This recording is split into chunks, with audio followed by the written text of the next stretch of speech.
Yeah, maybe 10 years. It's about 110. 150. 1820. 75. 50 years. 50. If it's got a Western name, maybe 60, 70 years. 158. Priest. Pastor. Yeah, I think so. Pastor Andrew. St. Andrews. China. No, I'm out. Roseley. St. Andrews. At the heart of the city, located primarily next to City Hall MRT station, is Singapore's oldest church, the St. Andrew's Cathedral. It stands amidst the hustle and bustle of the day-to-day life in the city. Home to hundreds of worshippers, it is a sanctity away from the fast-paced working life situated on the fringes of the cathedral. Nestled beneath ground level is the Cathedral New Sanctuary, completed in November 2005. Built on the North Lawn, the 3,221-meter square building with 2 basement levels houses a new worship hall that can seat 800 people. Its majestic facade with extended pinnacles and glossy white exterior stands apart from the modern skyscrapers it is surrounded by. Its intricate English neo-Gothic architecture largely contrasts against the great monoliths and skyscrapers made of concrete and glass. In today's fast-paced society, is there still room for history? Why should this part of our history still be retained? St. Andrews is situated right in the heart of the city, and this happened because of Sir Stamford Raffles. In 1823, he designated a piece of land for church building, and St. Andrews Cathedral is that church today. It is significant because it's right in the heart of the city and continues to be a beacon to the city itself. Cathedral continues to be a living church. We're not just a gazetted monument. This is not the original building itself. The original building was struck by lightning twice and was much smaller. Since then, the cathedral has undergone numerous renovations and has been rebuilt a total of 3 times. And even more interesting if we know about the evolution of the style that has been implemented for the St. Andrew Cathedral. The first design by Coleman used the so-called Palladian architecture. Palladian architecture is using some of the principles set up by Vitruvius. It's very simple, geometric, symmetry, and so on. So actually it's a very nice classical building because it's one of the most important and iconic buildings in the history of Singapore, because the history of Singapore starts from 1819, from the British colonizations, and this is the crown of the colonies. Today, the cathedral stands strongly on Madras chunam plaster, which is a mixture made from shell lime, egg white, coarse sugar, and water from coconut husk. St. Andrew Cathedral is a modern building. It used concrete, it used brick, it used steel, it used glass, all the modern materials. But the style is taken from the past. That's why it's called neo-Gothic style. The real Gothic architecture actually is very imposing.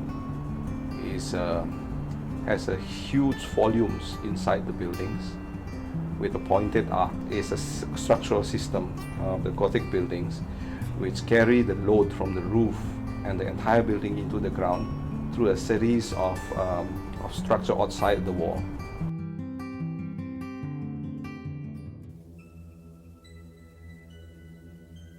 During the World War II in 1942, the cathedral was used as an emergency hospital for victims of the war to get treated and to recuperate.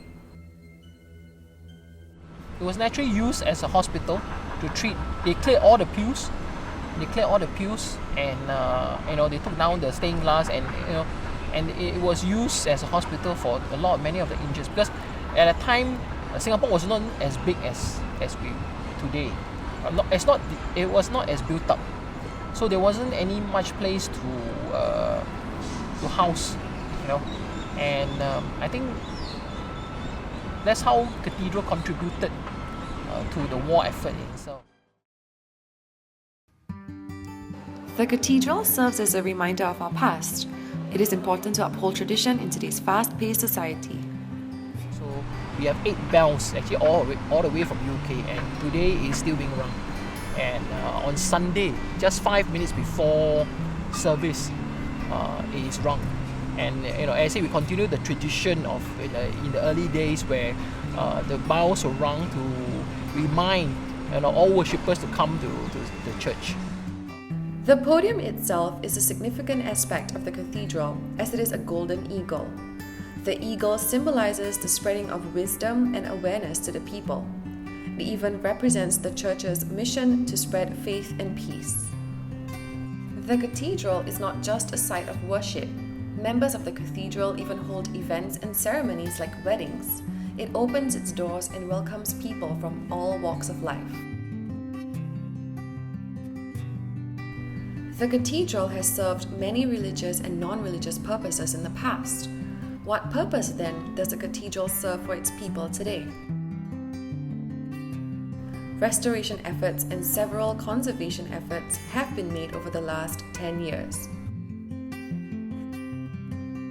3 stained glass that has been here for quite a long time, since beginning of this second building itself. And we did restoration in 2012, and through the restoration we hired a conservationist all the way from India, who was trained in UK. Over the last 4 years, efforts have been made to conserve the cathedral, one of which included the restoration of the stained glass around the cathedral. 2012, the committee of St. Andrew's Cathedral invited me to study their windows, which were in, some stages of degradation, which is very important. That is a reversibility of techniques. So when we restored the windows, it was important for us to employ all the techniques which were reversible and which can be reversible. You see, earlier in the 19th century, mild steel was very prevalent, so everybody was using mild steel. Today, stainless steel is a much better material. Therefore, it's very important to employ reversible techniques, which then can be kind of looked into by future conservators. But what does the future hold for the cathedral? Are the conservation methods worth the effort? Or is it easier to simply give in to modernization? If we demolish St. Andrew Cathedral completely, means that we deny our own past. So it's like self-inflicted dementia. Personally, I look at it this way. How can you fully understand where you're going if you don't know where you're coming from?